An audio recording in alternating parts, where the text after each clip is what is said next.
Superman is the most powerful, but also the most vulnerable superhero you can imagine. He's an incredibly conflicted, lonely, and lost person. It's a timeless story.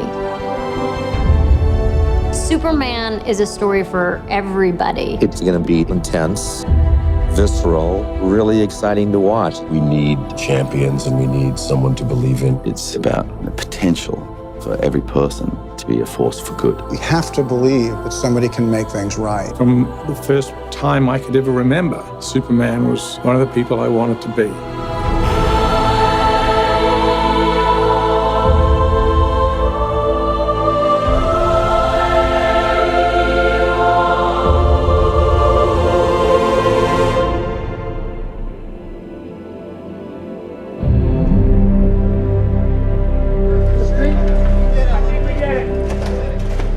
Chris Nolan was working with David Goyer on the story for The Dark Knight Rises. David started talking to him about this idea that he had about reimagining Superman. Our approach was not a comic book Superman. It was just to do a more realistic Superman, a Superman that exists in a real world. One more, just like that, right. I remember I said to Zach, I don't know how you do this. I don't know how you take this character and modernize him and make him cool to a modern audience. And they pitched their ideas and we were like, wow, they figured it out. What Chris and David did was, let's let the audience participate in the experience of being Superman without breaking the things that make him Superman. They were able to sort of make him relatable, ground him, and make him feel real. Not bad. The holy grail of the rehearsal is still out there. Working with Zach is great. His energy is always up. As much as the hours are extremely long, Zach keeps stuff interesting. Zach is very detail-oriented. He never misses anything. He just has a really strong idea of the story, and he has a really strong idea of character. Zach knows exactly what he's looking for, and he knows when he has it, and that gives you a certain amount of confidence. You'll turn, and then you just press on. One really interesting thing with Zach, he's probably chosen the hardest possible way by making it, for the most part, a single camera. You don't work on movies of this scale with a single camera. Even though we're walking around and making shots, the frame is always being analyzed and refined as we go. Boom, they come off. He wanted to give the film this feeling that even though we're dealing with a superhero, this could be going on, or maybe it could happen tomorrow. We tried to land Superman in America. It was really important to ground him in a reality that we can understand. This story is a very realistic mirror. It's a 2012, 2013 world. We wanted to have real places. We didn't want Superman to crash into a fictitious location. We wanted everything to feel as real as possible. There are ways into the story through that contemporary world. There's a real connection for the audience to understand this is our contemporary condition. The most minute little detail all the way to the biggest, broadest concept, all of it gets the same attention. It really makes the movie deeper and more interesting on every level.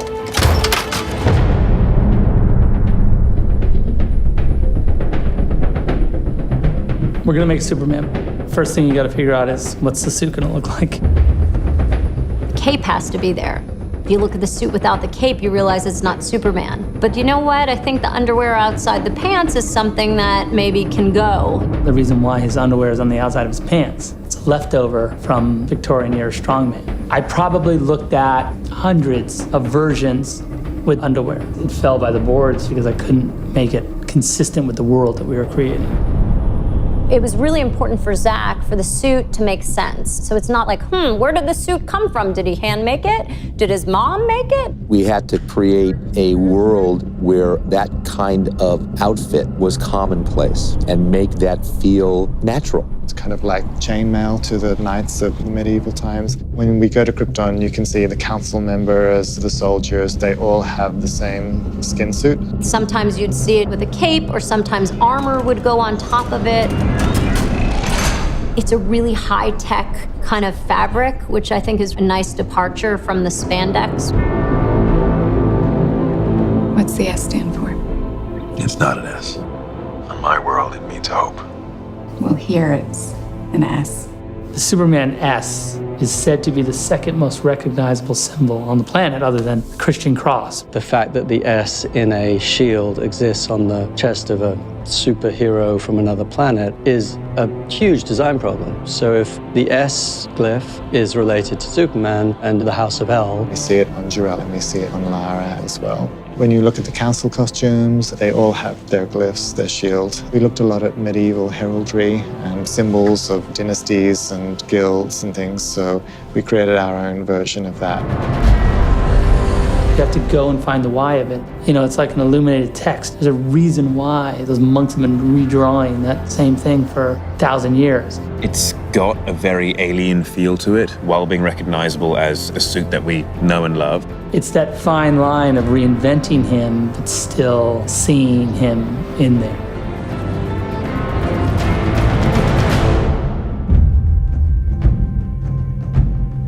Clark is ultimately an outsider at all stages of his life. You see him have all these odd jobs. He's on a quest to find out who he is, where he came from. One of the unique things is that he's an alien. I have so many questions. Where do I come from?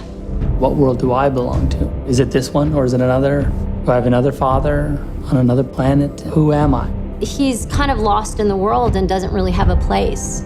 Starting the movie from that point of view allows the audience in because they share those same questions and insecurities about their places in the world. One of the things that's really important to Jor-El to try to communicate to his son is that these strengths that he has. It's a huge responsibility. His teachings are all about leading from the front, being a shining hope and example, and not hiding what it is that you are. He'll be an outcast. I'll kill him. How? He'll be a god to them.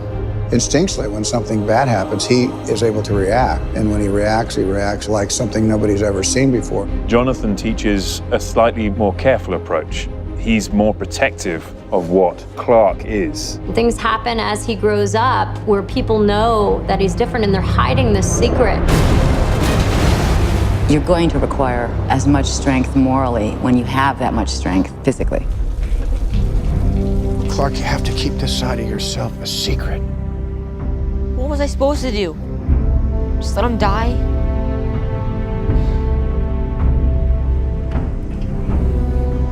Maybe. We have this character that has all these incredible powers. Everybody wants to fly. Who doesn't want to fly? Everybody has the same dream, the defiance of gravity and all that that symbolizes. Obviously, we see Superman fly because he can control his power and his speed. I wonder what it would be like to be able to just take to the sky, to feel the wind through my hair would be the most incredible thing. The super speed aspect of the fight makes them completely superhuman and beyond the scope of what is actually possible. We're going to see action in this film like we've never seen it before.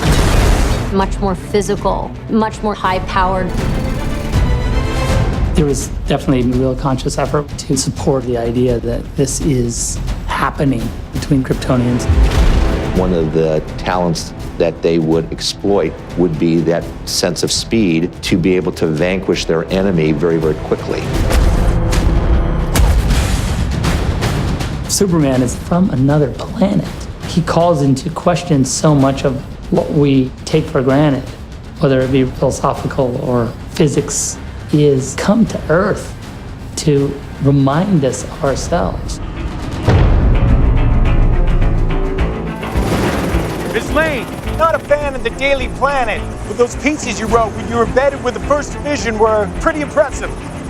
Well, what can I say? I get writer's block if I'm not wearing a flak jacket. Lois has always been a strong female character. The difference is that our Lois is more proactive.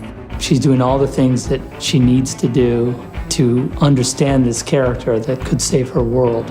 How do you find someone who has spent a lifetime covering his tracks? He hasn't quite factored in the idea of being the savior of the world until Zod turns up.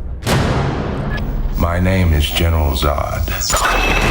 For some time, your world has sheltered one of my citizens. General Zod is the military leader of Krypton. He's a fiercely devoted warrior. I have a duty to my people, and I will not allow anyone to prevent me from carrying it out. You are presented with a character that, from his point of view, is striving to do the right thing. To Kal-El, I say this. Surrender within 24 hours, or watch this world suffer. My hopes and dreams travel with you.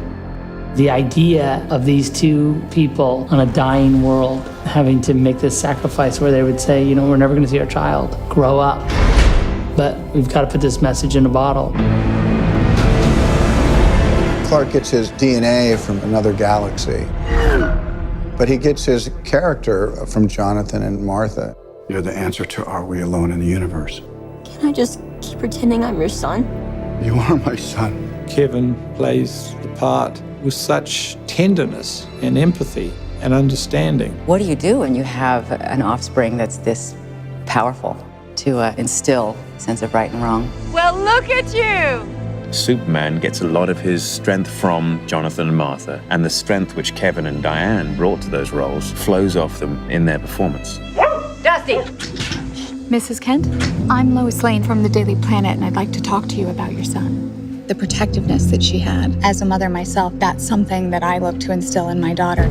I can't print this, Lois. You might have hallucinated half of it. Harry, come on, it's me we're talking about. Perry White used to be an investigative reporter, and there's still some of that in him, but he has the responsibility of keeping people within the boundaries of good taste, let's say. Lawrence just made it so easy to fall into that sort of contentious relationship with me. I told you not to run with this. There's a humanity that goes through every character in this piece, whether it's Pa Kent, Jor-El, Lois, Perry White, or Zod for that matter. The actors are amazing, the director's amazing. I feel very, very lucky to be a part of this.